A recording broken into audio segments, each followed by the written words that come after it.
The bottleneck is no longer typing, it's thinking. I really want you to just think about that for a second. For decades, creating any kind of software meant learning a ridiculously complex language, spending hours agonizing over syntax, and manually typing out every single command. But what happens when that barrier completely disappears? What happens when simply having the idea is literally the only requirement to bring it to life? Well, that brings us to an absolutely fascinating question, and honestly, one that is currently rewriting all the rules of technology. What happens when an AI doesn't just chat with you, but actually improvises? We are rapidly moving past the era of digital assistants that just passively wait for your instructions and then give up the exact moment they hit a roadblock. We're officially entering the age of agents that actively problem solve. Welcome to today's Explainer. I am so incredibly excited to guide you through this because we are looking at nothing less than the total democratization of automation. We're going to explore a breakthrough AI agent known as OpenClaw, and we'll see exactly how it's transforming our world from one of manual, tedious typing into one of boundless thinking.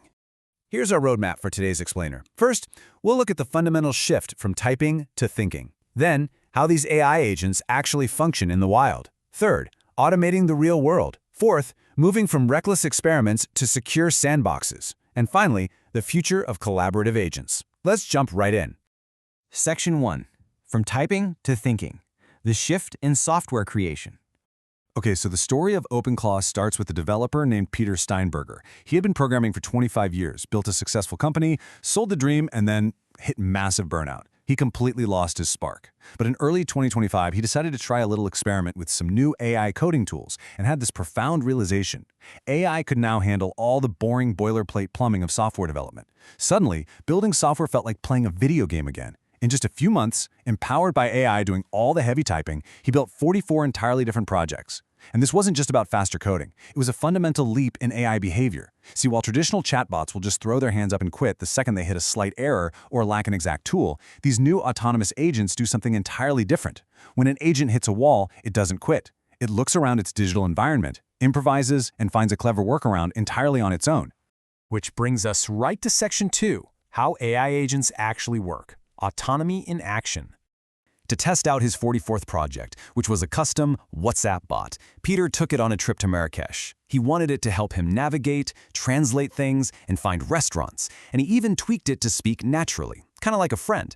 So while he's walking around the city, he instinctively sends the bot a voice message, but the exact moment he hit send, he completely froze. He realized he hadn't actually built voice support into the bot yet. But then, the typing indicator popped up, and the agent replied. As Peter recalled later, the mad lad figured it out entirely on its own. Get this. First, the agent received a file without a standard ending, inspected it, and realized it was audio but in a weird format. Second, it autonomously converted that audio format into something usable. Third, it realized it needed to translate the audio but lacked the installed software to do so, so it literally hunted through Peter's computer, found an existing OpenAI API key, and sent the file to a server. Finally, it got the text back, translated it, and replied to Peter. All of those complex, unprogrammed problem-solving steps took exactly 9 seconds. That right there, that is the definition of an agent improvising. Let's move to Section 3, automating the real world, the rise of non-programmers. Once Peter shared OpenClaw with the world, it absolutely exploded. It became the fastest-growing open-source project out there, even affectionately adopting a little lobster as its mascot because it claws into your machine to get things done. But the most incredible part of this wasn't really the tech itself, it was who started using it. The power of software creation rapidly shifted away from expert coders and straight into the hands of everyday people. For example, you have Gerhard. He's a 60-year-old beer sommelier who had never written a single line of code in his entire life. He connected OpenClaw via Bluetooth to his brewing equipment, sent it one prompt, and the agent executed an entire 90-minute brew, managing the temperature ramps and hop additions perfectly. And then, it helped him build a website and add payments, creating a real business right from his phone.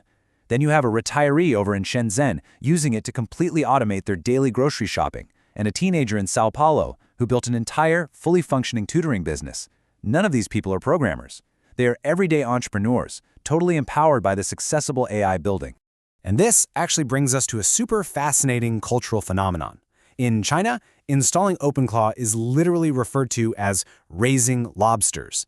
The adoption there is so massive that thousands of people were lining up at corporate offices just to get their lobster installed. There is even an entrepreneur who keeps a spreadsheet tracking his employees, and every single employee is strictly required to automate at least one task per day using OpenClaw. If they fail to do it, they're fired. No joke. It's a striking example of just how radically and rapidly specialized agents are integrating into global business workflows. But of course, with radical new technology comes radical risk, bringing us to Section 4, Reckless Experiments to Secure Sandboxes, Prioritizing Safety. Remember, OpenClaw was initially just an experiment. By default, this agent had the ability to do anything you could do on your computer. It could read your private files, check your emails, access your calendar, the whole shebang. Well, on night one, Peter made a pretty reckless decision. He put the agent, with full unrestricted access to his personal machine, into a public Discord server and just invited random people to interact with it. He eventually went to bed, completely forgetting he had built the system to automatically reboot.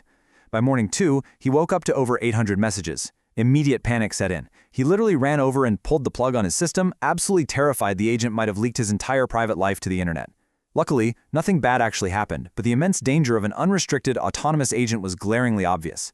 This reckless early experiment forced a massive pivot to where we are today, where secure hardware sandboxes are an absolute necessity for risk management. So how do we actually secure these things in practice? The answer is hardware isolation. This simply means securing an AI agent by running it on a dedicated, restricted physical machine.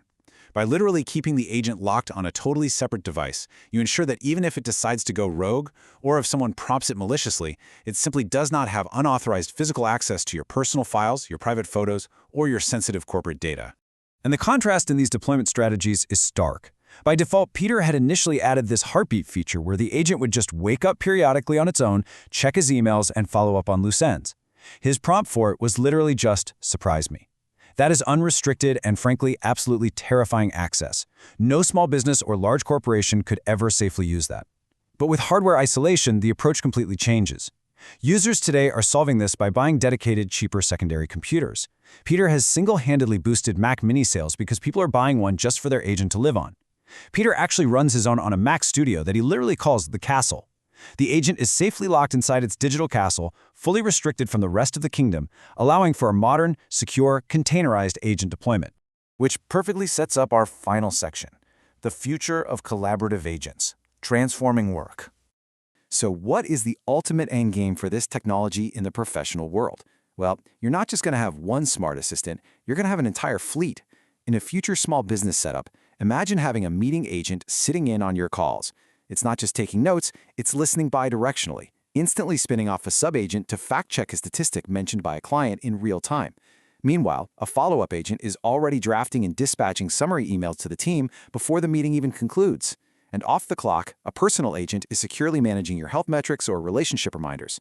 All of these highly specialized agents will collaborate seamlessly to automate your complex workflows, all while operating safely within their secured, designated sandboxes.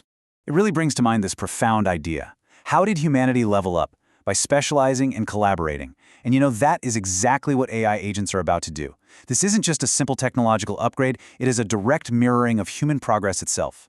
By breaking down complex workflows into specialized tasks and letting agents collaborate, independent entrepreneurs and everyday people can operate with the power, scale, and efficiency of massive corporations. It's going to completely transform future human productivity. And it all comes back to this number right here, 1 hour. That is how long it takes today to prompt a working prototype into existence. You don't need a computer science degree anymore. You definitely don't need venture capital. The door to software creation has been blown completely wide open for non-programmers, and trust me, that door is not closing. As Peter Steinberger realized, even if you are totally burned out, your spark isn't really gone. It's just waiting for the right tool. The lobster is officially loose and is definitely not going back in the tank. So I want to leave you with this final, provocative thought to take away from today's explainer. When the friction of coding is entirely removed, when you can command an autonomous, improvising agent directly from your phone, when absolutely anyone can build a working prototype in just 1 single hour, what will you create? Thank you so much for joining me for today's explainer, and I highly encourage you to go out there and start building.